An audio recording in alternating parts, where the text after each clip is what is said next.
नमस्कार, डीडी राजस्थान के इस विशेष कार्यक्रम जनादेश 2023 में आपका स्वागत है। लोकतंत्र के सबसे बड़े उत्सव का शंखनाद राजस्थान में हो चुका है। राजस्थान में 16वीं विधानसभा के गठन को लेकर प्रदेशवासी 25 नवंबर को मतदान करेंगे, जिसका परिणाम 3 दिसंबर को आएगा। जनादेश जिसके साथ होगा उसी राजनीतिक दल की सरकार बनेगी। प्रदेश की जनता अपनी समस्याओं और मुद्दों को लेकर 25 नवंबर को अपने प्रतिनिधि का चुनाव करेगी। जनादेश 2023 के आज के इस कार्यक्रम में हम बात करेंगे बीकानेर के विधानसभा क्षेत्रों के मुद्दों और राजनीतिक समीकरणों की। विधानसभा क्षेत्रों में आज बीकानेर पश्चिम, बीकानेर पूर्व, कोलायत, लूणकरणसर, श्री डूंगरगढ़, नोखा और खाजूवाला शामिल है। इन क्षेत्रों के मुद्दों और राजनीतिक समीकरणों पर बातचीत करने के लिए स्टूडियो में हमारे साथ मौजूद है वरिष्ठ पत्रकार ब्रिजेश व्यास जी। इससे पहले चर्चा को शुरू करें, आइए देखते हैं बीकानेर के विधानसभा क्षेत्रों की ये खास रिपोर्ट।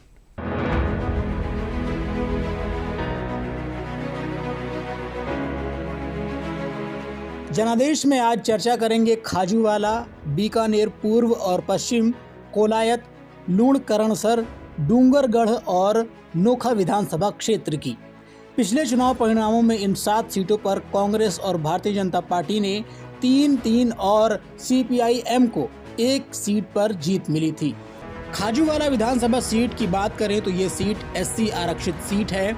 यहाँ कुल मतदाता 2,36,166 हैं, जिनमें 1,25,209 पुरुष और 1,10,952 महिलाओं सहित 5 ट्रांसजेंडर शामिल हैं। इस सीट पर पिछले चुनावों में कांग्रेस के गोविंद राम ने भारतीय जनता पार्टी के डॉक्टर विश्वनाथ को 31,000 से अधिक मतों से हराया था। इस बार भाजपा ने विश्वनाथ मेघवाल और कांग्रेस ने गोविंद राम मेघवाल को टिकट दिया है।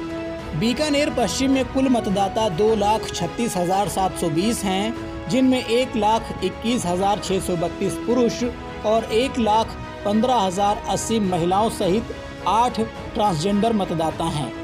बीकानेर पश्चिम विधानसभा क्षेत्र में 2018 में कांग्रेस के बुलाकी दास कल्ला 6,000 मतों से विजयी हुए। उन्होंने भारतीय जनता पार्टी के गोपाल कृष्ण जोशी को हराया। इस सीट पर भाजपा ने जेठानंद व्यास और कांग्रेस ने डॉक्टर बीडी कल्ला को अपना प्रत्याशी बनाया है।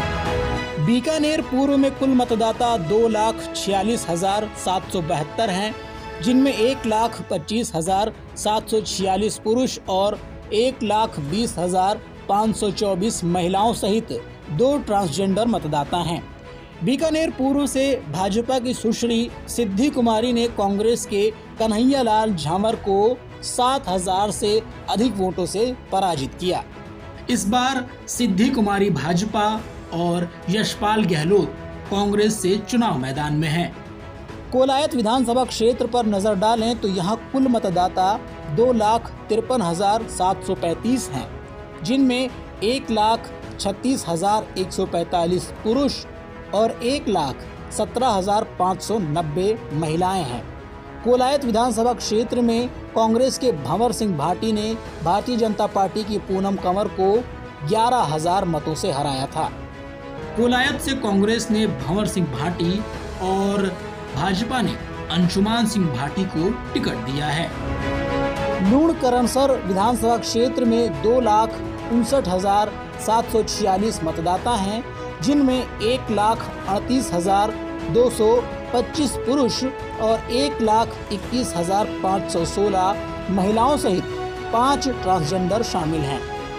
लूणकरणसर में 2018 में भारतीय जनता पार्टी के प्रत्याशी सुमित गोदारा ने 10,000 मतों से जीत दर्ज की। उन्होंने कांग्रेस के वीरेंद्र बेनीवाल को हराया।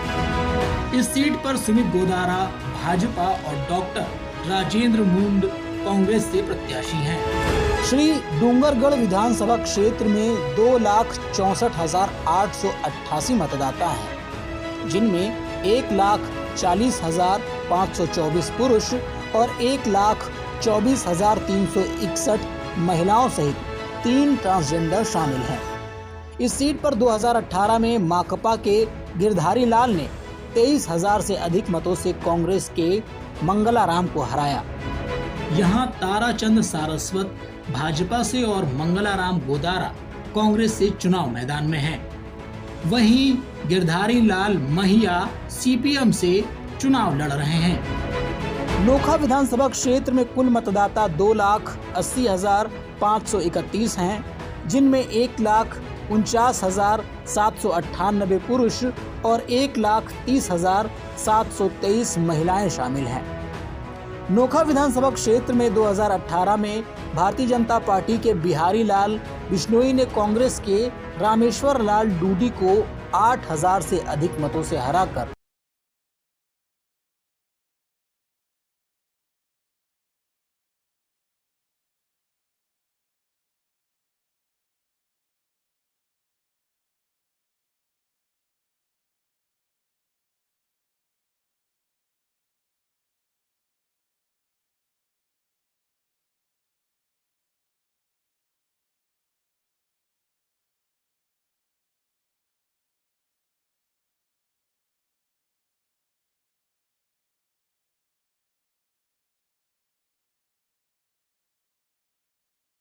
फाटकों की है। रेल फाटकों पर वाहन पर कतार लग जाने से शहर में जाम सा हो जाता है। मेन जो समस्या है बीकानेर की, वो समस्या है रेल फाटकों की, वो बहुत महत्वपूर्ण मुद्दा है। दूसरी, हाईकोर्ट की बेंच काफ़ी सालों से लंबित है, 2009 से संघर्षरत है बीकानेर की जनता, आज तक उसको कोई बेंच नहीं मिली है, जिससे बीकानेर की जनता काफ़ी परेशान है।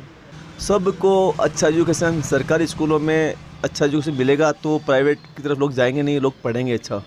और आने वाली सरकार से ये अपेक्षा रखती हूँ कि सरकार शिक्षा के क्षेत्र में, चिकित्सा के क्षेत्र में, स्वास्थ्य के क्षेत्र में, रोजगार के क्षेत्र में, बेरोजगार पर अंकुश लगाने के क्षेत्र में, महिलाओं की सुरक्षा के क्षेत्र में काम करेगी। डिविजनल हेडक्वार्टर होने के बावजूद भी अभी तक बीकानेर में वैसा डेवलपमेंट नज़र नहीं आता जैसा दूसरे डिविजनल हेडक्वार्टर्स पे नज़र आता है। हम अजमेर की बात करें, कोटा की बात करें, जोधपुर की बात करें तो बीकानेर के मुकाबले बहुत ज़्यादा डेवलप नज़र आते हैं। उनके मुकाबले बीकानेर का डेवलपमेंट कुछ कम नज़र आता है। हम मॉडर्न डेवलपमेंट की बात करें तो आवाम ये देखती है बीकानेर की कि शहर को डेवलप कौन कर सकता है। एक जो बहुत पुरानी यहाँ की समस्या है कोर्ट गेट और सांखला फाटकों की, कि शहर के बीच से रेलवे लाइन निकल रही है, तो सबसे बड़ी समस्या बीकानेर की आवाम इसी को देखती है। तो इसके लिए भी बीकानेर की आवाम उम्मीद करती है कि कोई भी कैंडिडेट अगर जीतता है तो वो इस समस्या को सुलझाए। और हमारे मोहल्ले की सड़कें हैं, वो सारी सड़कें टूटी हुई हैं और जगह जगह खड्डे हुए हैं, तो उन पर भी ध्यान दिया जाए। और आज हेरिटेज रूट है लेकिन इनकी कोई और ध्यान नहीं देता है। बीकानेर के लोगों को है साफ़ सफाई की व्यवस्था को लेकर हम बहुत चिंतित है। बीकानेर में साफ़ सफाई है, व्यवस्थाएं बहुत है ना, आवारा पशुओं की व्यवस्थाएं हैं, उन सब को लेकर हम बीकानेर के लोगों को आशा है कि इस बार जो नई सरकार आएगी वो कुछ हम बीकानेर जनता का भलाई करेगी। गणित के जरिए सीटें जीती जा सकती है, लेकिन लोगों का दिल जीतने के लिए, लोगों के हृदय में बसने के लिए ज़मीनी तौर पे काम करना पड़ेगा। और जो हाशिए पे जो वर्ग है, चाहे वो युवा हो, चाहे वो महिला हो, चाहे वो कोई भी वर्ग हो, उनके लिए जुबानी जमा खर्च न करके ठोस कार्य किए जाएंगे, तभी जनता उनके साथ जुड़ेगी। इसका सबसे बड़ा उदाहरण हमारे यहाँ जो भी बहुत सारे पेपर लीक के मामले हुए, युवा बहुत हताश है क्योंकि उनकी सालों की तैयारी, सालों की मेहनत जो है वो व्यर्थ जा रही है और एक समय के बाद वो ओवर एज हो जाते हैं। तो इस पे सख्त कार्रवाई जब तक नहीं होगी तब तक युवा किसी भी दल के साथ पूरे मन से नहीं जुड़ेगा। हम बात करें तो बीकानेर आज भी रेल फाटकों की समस्या जस की तस है। मेरी जन्म से दोनों पार्टियों के पास ये मुद्दा प्रभावी रहता है और इसी मुद्दे को लेकर के दोनों पार्टियां चुनाव लड़ती हैं। आप देखिए कि 7 विधानसभा क्षेत्रों की सड़कें आज भी, अगर कोई भला आदमी बाइक लेके चलता है तो उसकी रीढ़ की हड्डी की बीमारी आना स्वाभाविक है। खड्डे भरे नहीं हैं, खड्डे कब भरेंगे।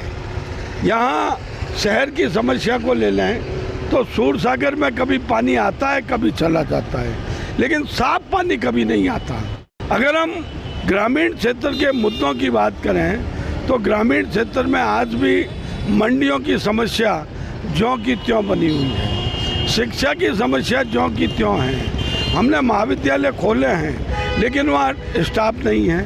हमने स्कूल खोले हैं लेकिन वहाँ अध्यापक नहीं हैं। हमने कॉलेज खोले हैं लेकिन विषय नहीं है। शहर से लेकर गांव तक कई ऐसे मुद्दे हैं जिसका निदान आने वाली सरकार से जनता चाहती है। पानी, बिजली, सड़क, यातायात, कानून व्यवस्था, महिलाओं पर अत्याचार सहित कई ऐसे मुद्दे हैं और सबसे बड़ा मुद्दा है रेल फाटकों की समस्या। जी हाँ, आने वाली सरकार से जनता इसके निदान को लेकर आशान्वित है। अब देखना यह है कि आने वाली सरकार आम आवाम के मंसूबों पर कितना खरा उतरती है। ये तो आने वाला वक्त ही तय कर पाएगा। मोहम्मद रफ़ीक पठान, दूरदर्शन समाचार, बीकानेर।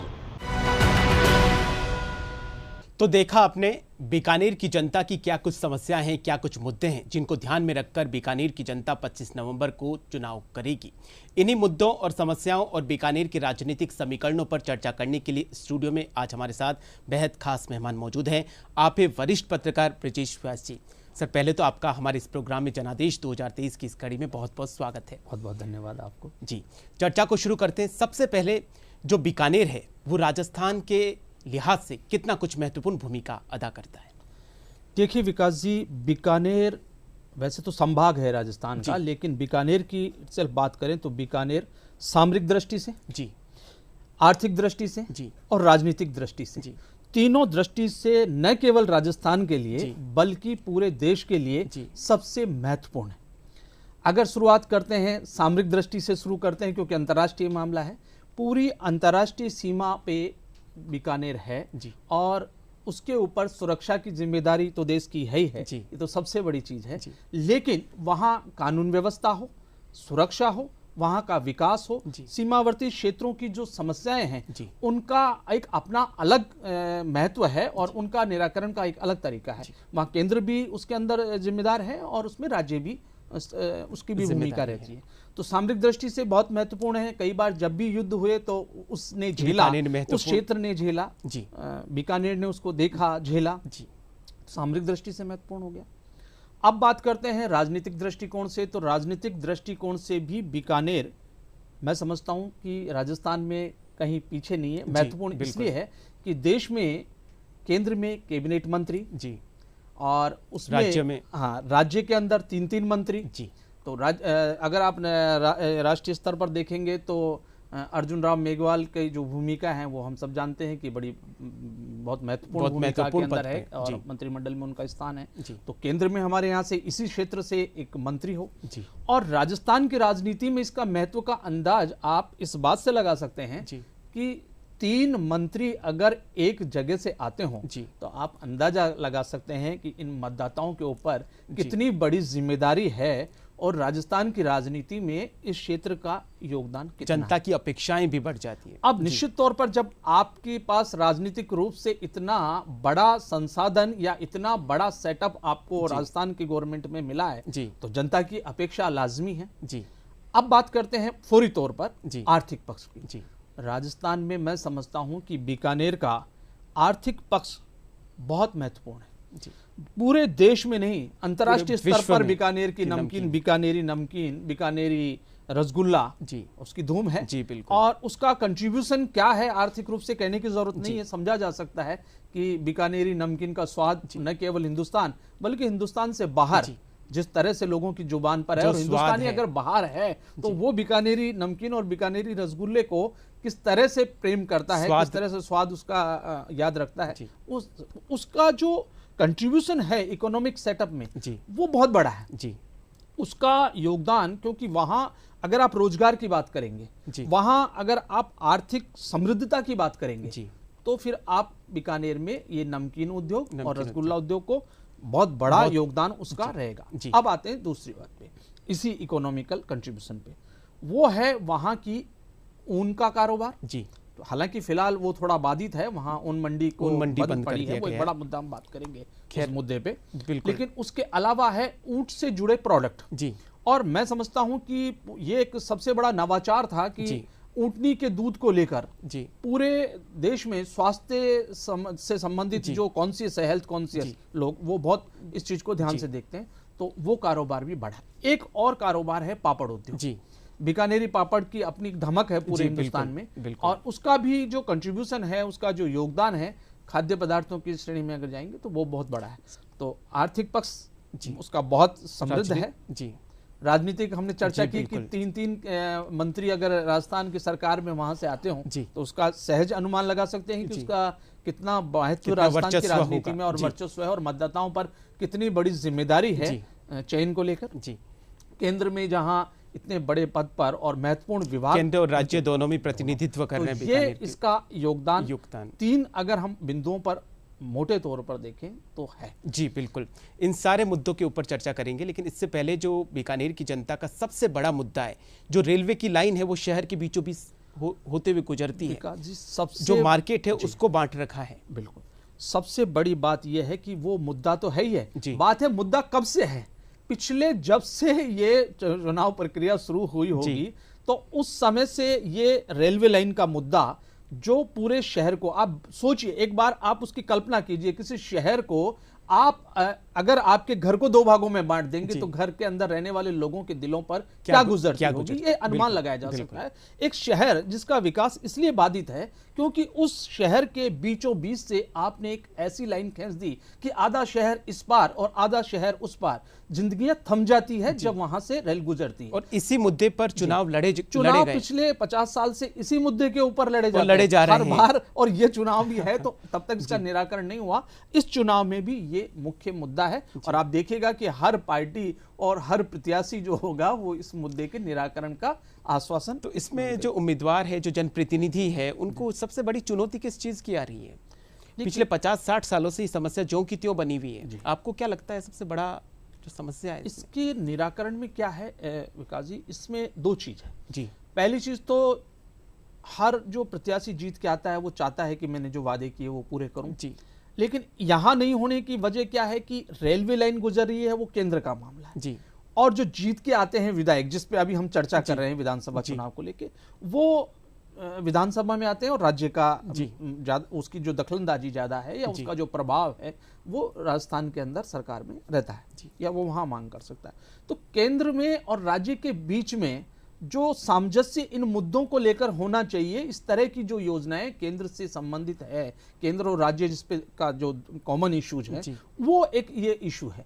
तो अगर यहाँ राज्य में सरकार होती है एक पार्टी की तो वहां कभी दूसरी पार्टी की, ये पार्टियों की राजनीतिक समस्या का समाधान नहीं होता। ये समस्या ऐसे कैसे बनी हुई है और ये कब होगा इसका निराकरण? जब दोनों ही राजनीतिक दल जो केंद्र में जिनकी सरकार हो, राज्य में हो, वो सामंजस्य के साथ इसको प्रमुखता से उठाएं और इसको दलगत राजनीति से अलग हटकर इसको व्यवहारिक पक्ष समझे कि जनता हमारी है, वो हमारे मतदाता जी। लेकिन कितना हो पाएगा इस बात जी। शहरवासियों का कहना है कि जब तक एक ट्रेन जाती है उसका ट्रैफिक की व्यवस्था जो है वहाँ पे भी अनियंत्रित है, तो वो जो भीड़ का जो एरिया है वो खत्म होता है, तब तक तो दूसरी ट्रेन के आने का समय हो जाता है। हमने अभी देखा, तस्वीर दिखाई आपको, उस तस्वीर में क्या है कि वहां सबसे बड़ी दिक्कत के साथ साथ जोखिम क्या है कि आदमी को जल्दी है, भागम भाग है, दौड़ भाग की जिंदगी है, तो अगर चौपहिया वाहन है तो रुक जाएंगे, लेकिन उसके बावजूद दोपहिया वाहन या जो पैदल यात्री हैं वो बिल्कुल रेल नजदीक आ जाती है, उसके दौरान भी वो लोग उसको क्रॉस करते हैं। अब कानून अपनी जगह है, सुरक्षा अपनी जगह है, सुरक्षा और ये जोखिम, ये सबसे बड़ा मैं समझता हूं कि वहां उस दौरान देखने को मिलता है जो मानवीय पहलू है कि आप सड़क पार कर रहे हैं, ऐसे जोखिम में पार कर रहे हैं और हर रोज होता है, दिन में 20 ट्रेनें वहां से गुजरती है और हर घंटे पे वहां यही आलम है कि दोनों तरफ लंबी लाइनें और तनाव और सुरक्षा और जोखिम। दूसरी सबसे बड़ी समस्या है 2009 से हाईकोर्ट की बेंच का ओपन किया जाना वहां पे काफी समय से लंबित है। देखिए, हर सरकार ये कहती है कि सुलभ कानून और सस्ता न्याय और ये सब चीजें नारे हर चुनाव में गूंजते हैं और वादे किए जाते हैं। सस्ता न्याय, सुलभ न्याय कब हो सकता है? जब एक आम आदमी के पहुंच में कानून व्यवस्था पर दस्तक देने के लिए न्यायालय तो हो उसके नजदीक हो। बिल्कुल। अब बीकानेर का आदमी अगर जोधपुर जाएगा और या जयपुर आएगा अपने न्यायिक कार्यों से, तो सहज समझा जा सकता है कि इतना बड़ा क्षेत्र और जो सीमावर्ती क्षेत्र होने की विभीषिका को झेलते हों, उनके साथ अगर ये दोहरा मापदंड होता है, वो आधी हिम्मत तो वहीं वहीं टूट जाती है। तो जिसको हम कहते हैं कि वो कानूनी लड़ाई लड़ ले या अपने अधिकारों की लड़ाई लड़ ले, तो वो लड़ेगा तो तब जब वो पहुंचेगा। और इसी बात को, इसी दर्द को समझ करके बड़े आंदोलन वहां बार ने भी किए हैं, वहां के वकीलों ने संघर्ष किया है। और हर बार एक मुद्दा ये उठता है कि हाईकोर्ट की एक बेंच वहां बीकानेर में हो, और हर बार उसका आश्वासन मिलता है। अब इस चुनाव में भी ये मुद्दा है, और खास तौर पर जो लोग न्यायिक प्रक्रिया से जुड़े हैं या न्यायिक क्षेत्र से जुड़े हैं या जो लोग हैं, उनका ये मुद्दा हर बार रहता है। इस बार भी ये मुद्दा प्रमुख रूप से उठ रहा है। कितना हो पाएगा, कितना प्रत्याशी इस दर्द को समझ पाएंगे, ये तो आने वाले समय में पता चलेगा। बीकानेर की जनता का ये भी कहना है कि बीकानेर संभाग है, लेकिन संभाग स्तर की जो सुविधाएं मिलनी चाहिए, अगर दूसरे संभागों का अगर तुलना की जाए, तो वहाँ पर जो बीकानेर के संभाग होने के साथ साथ जो सुविधाएं मिलनी चाहिए वो नहीं है। सुविधाओं के मामले में संभाग मुख्यालय की बात चल रही है, वहाँ पर ये सुविधाएं नहीं है। यही सबसे बड़ी बात है बीकानेर के साथ, जो हम कह रहे हैं कि हम एक सुहाना दृश्य हमने देखा कि राजनीतिक महत्व बहुत है, लेकिन उस महत्व के एवज में उन्हें सुविधाएं क्या है, तो वो नगण्य है। वो नगण्य, और इस पे दोहरी मार क्या है कि खास तौर पर जो आपने भी बताया कि संभाग है, और संभाग इसीलिए बनाया था कि वहां सुविधाएं और सरकार का जो मॉनिटरिंग है और सिस्टम है वो स्मूथ हो, इसीलिए कि वहां एक संभागीय आयुक्त बैठते हैं, इतना बड़ी एस्टेब्लिशमेंट है गवर्नमेंट का। लेकिन उस सब के बावजूद वहां के हालात ये हैं, जिसको पैरामीटर हम मानते हैं सुविधाओं का, शिक्षा, चिकित्सा, और आपका शिक्षा, चिकित्सा, विकास, मूलभूत जो ढांचा, सड़कों की व्यवस्था, जिला स्तर पे जो जिला मुख्यालय वहां पे जनता ने बताया कि सड़कें नहीं है, हम देख रहे थे कि हालात ये है कि टूटी फूटी सड़कें हैं, ड्रेनेज की प्रॉब्लम है,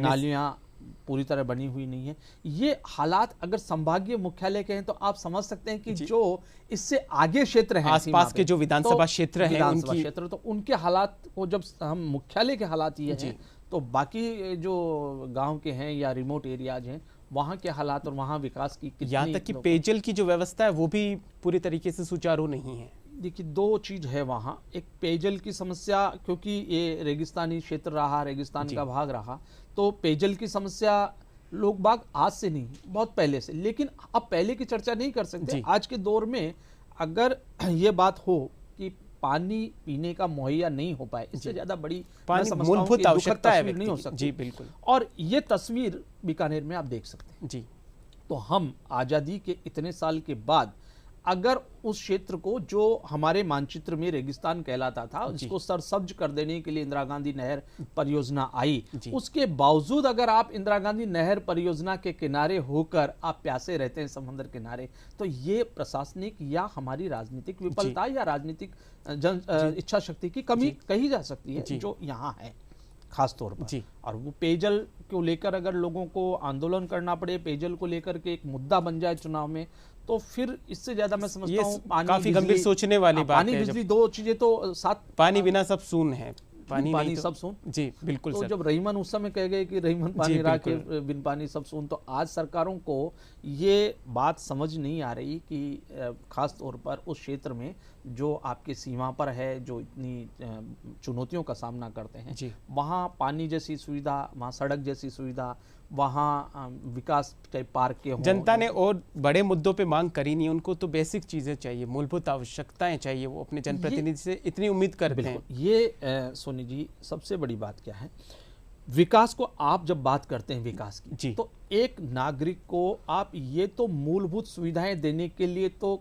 संकल्पित होना चाहिए। बिल्कुल। पानी, बिजली, सड़क, सुरक्षा, चिकित्सा, ये तो बेसिक चीज है जीवन के लिए, और जीवन स्तर का मापदंड यही है कि अगर आप जब चर्चा करेंगे कि जीवन स्तर क्या है, तब इन मुद्दों की चर्चा होगी। और ये सारे मुद्दे अगर वहां समस्या के रूप में जिंदा हैं, तो आप समझ सकते हैं कि वहां विकास कितना हुआ और विकास की गुंजाइश कितनी है। अभी वहां प्रशासन को, सरकार को बहुत कुछ काम काम करने की जरूरत है।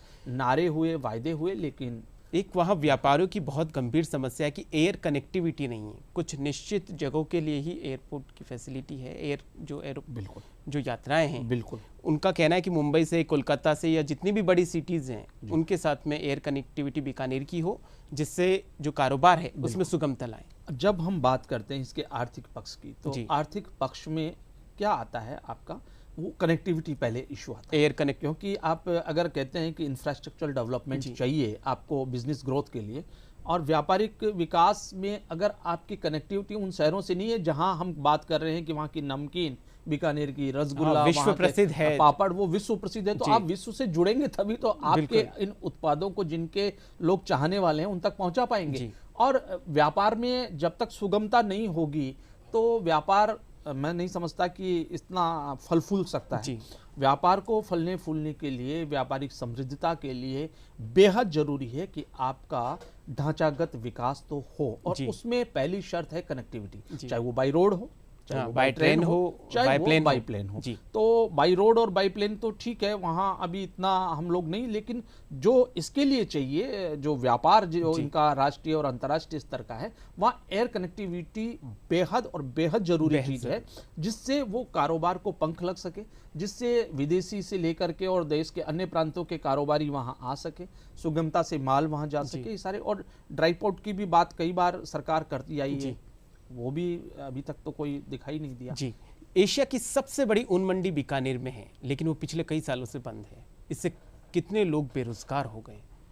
हम यही बात, इसी चीज को मैं समझता हूँ, इससे ये सबसे ज्यादा सोचनीय विषय है कि अगर जिस ऊन कारोबार की बात वहाँ के हम टोटल बिजनेस के अंदर उसकी कंट्रीब्यूशन को लेकर चर्चा हम पहले कर चुके, बिल्कुल, और जिसकी चर्चा हम कर रहे हैं कि वहाँ क्या ऊन उद्योग बड़ा प्रसिद्ध है पूरे देश भर में, बिल्कुल वहाँ की ऊन को एक अलग दर्जा है, उस स्थिति में ऊन मंडी ही बंद हो जाए तो फिर हम किस मुंह से ये बात कह सकते हैं कि राजस्थान में बीकानेर की ऊन का कारोबार फल फूल सकता है। ये अपने आप में एक चीज बड़ी कंट्रोडक्टरी है कि प्रसिद्ध बहुत है, और प्रसिद्ध होने के साथ साथ वहां मंडी बंद है, और उसको लेकर के मैं समझता हूं पिछले सालों में जितने आश्वासन मिले, जितने राजनेताओं की ओर से वायदे किए गए, धरातल पे बिल्कुल शून्य है कि वो कहीं पूरे होते नजर नहीं आए।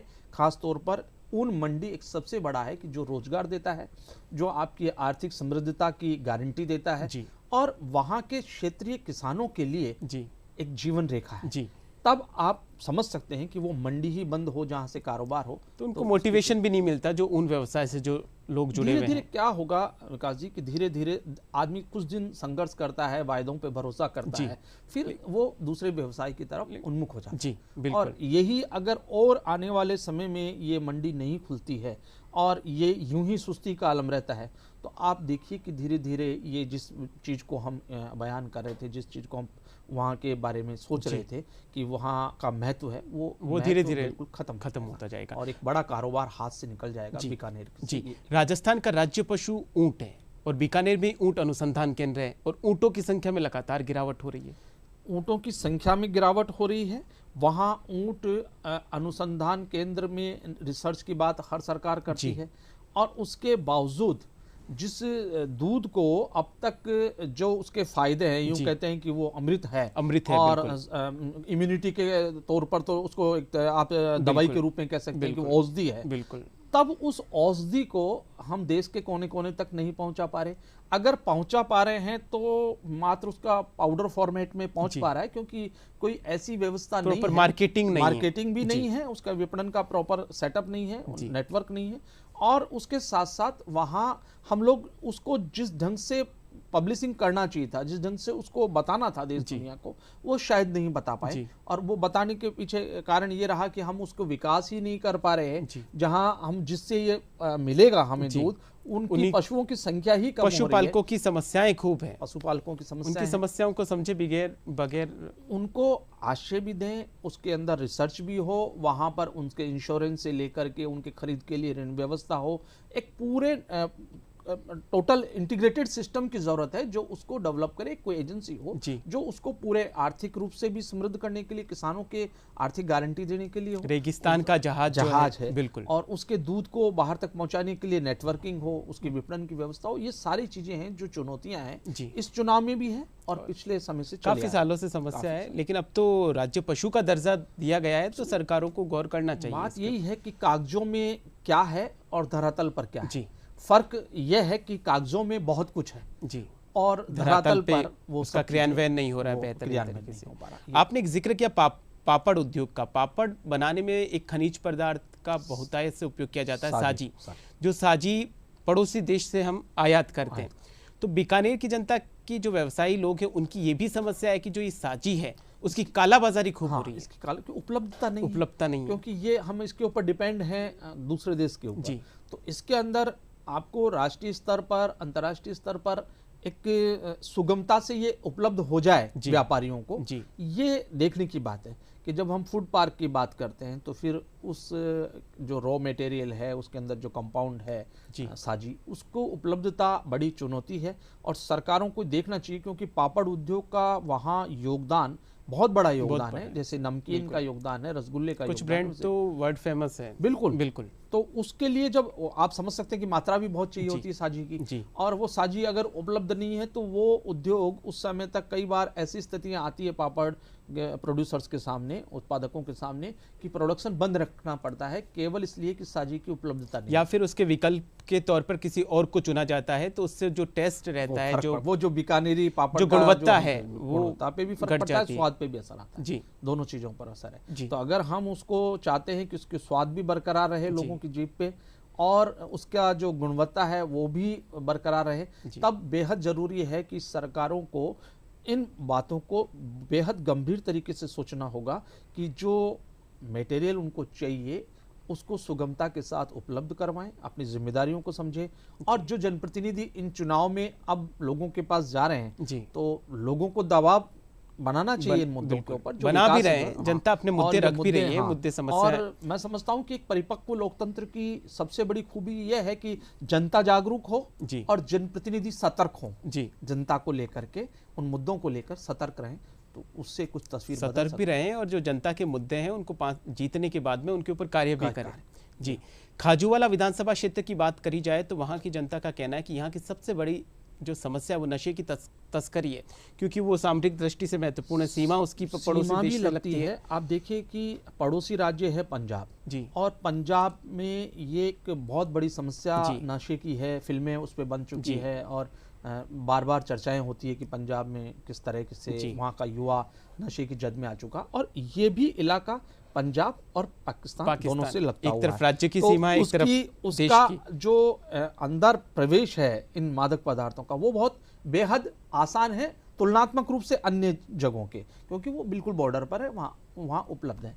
पूरा जोर भी उनका यही रहता है कि खास तौर पर वो युवा वर्ग जो है वो इसको सबसे ज्यादा प्रभावित पर्पस सोल होता है पड़ोसी देश का भी कि ठीक है वहाँ कारोबार फले फूलेगा, उतना ही युवा कमजोर होगा। लेकिन ये बहुत सतर्क रहने की, बहुत सावधानी की ज़रूरत है सरकारों को, इंटेलिजेंस को और हमारे समाज कल्याण से जुड़े हुए विभिन्न महकमों की, कि वहाँ पर नशे की इस लत को चुनौती के रूप में लेके जागरूकता जगाकर बेरोजगारी जैसी समस्या की बजाय लोगों को व्यस्त करके, युवाओं को कार्यों में व्यस्त करके, उनके सामने उनके जो सपने हैं उनको लेकर के उन सपनों के साथ जोड़ने की इस सारी जरूरत है एक बड़े मोटिवेशनल मोमेंट की, जो वहाँ खड़ा हो। तो खास तौर पर जिसे खाजूवाला की हम चर्चा कर रहे हैं, वहाँ इस तरह के केस बार बार आ रहे हैं। सुरक्षा व्यवस्था भी पूरी तरीके से चाक चौबंद हो। सुरक्षा व्यवस्था तो जब सामरिक दृष्टि से हम कह रहे हैं कि वो अंतर्राष्ट्रीय सीमा पर है और वहाँ पर आए रोज ये जो एक्टिविटी है खास तौर पर नशे के लिए, नशा वहाँ आर्थिक संबल प्रदान करता है गैर कानूनी गतिविधियों को, और इसलिए वो गैर कानूनी गतिविधियां तभी फलती फूलती जब आर्थिक रूप से उसमें संसाधन के तौर पर नशे का कारोबार होता है, इसलिए बेहद जी। युवाओं से जब बात करी तो उनका कहना है कि हम भी जिस तरीके से राजस्थान में पेपर लीक हो रहे हैं, इससे उनका जो मोटिवेशन है वो डाउन हो रहा है। इसलिए मैंने आपको कहा कि जब तक रोजगार से आप युवाओं को जोड़ेंगे नहीं, दो चीजें हैं, अगर खुद युवा के रोजगार से। युवा व्यस्त नहीं है, खास तौर पर व्यस्त किसमें, व्यस्त अपने रोजगार संबंधी मामलों में। व्यस्त कब नहीं रहता, जब वो डिमोटिवेट होता है कि बार बार पेपर लीक जैसी घटनाएं होगी और उससे बेरोजगारी का आलम बढ़ेगा, तो निराशा, और निराशा का सीधा संबंध नशे से है। नशा और निराशा दोनों बहुत करीबी मित्र हैं।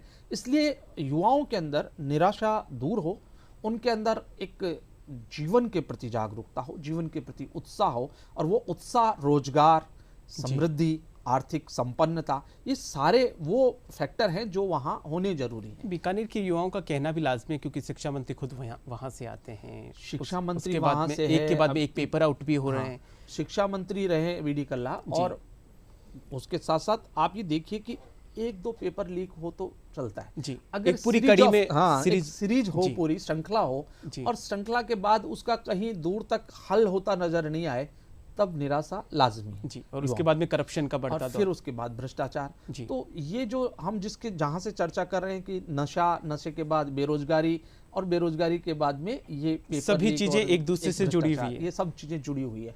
तो इस पे समग्रता के साथ सरकारों को सोचना होगा, जनप्रतिनिधियों को सोचना होगा, जनता को भी सोचना होगा, जागरूक होना एक वहाँ की जनता की एक और मांग है कि वहाँ पर फूड पार्क बनाया जाए, कि जब सब कुछ हमारे पास में है तो ये फैसिलिटी क्यों नहीं है बीकानेर में? यहाँ हर बार जब बात चलती है नमकीन की, क्योंकि बीकानेर स्वाद का शहर है जी, और इस स्वाद के शहर में आप आलम यह है कि अगर शाम का भोजन करते हैं लोग तो उसके साथ नमकीन जी, जरूर बिल्कुल। होती है। ये एक इससे इतर थोड़ा सब्जेक्ट जी, से बात कर रहा हूँ। बिल्कुल, तो बिल्कुल। जहाँ जो शहर स्वाद का है, जो स्वाद का संबंध है खाने से, फूड से, और फूड पार्क की बात, क्योंकि इतना बड़ा कारोबार वहाँ, और वहाँ के अधिकांश लोग इस कारोबार से जुड़े हैं, रोजगार का ये प्रमुख साधन है वहाँ पर।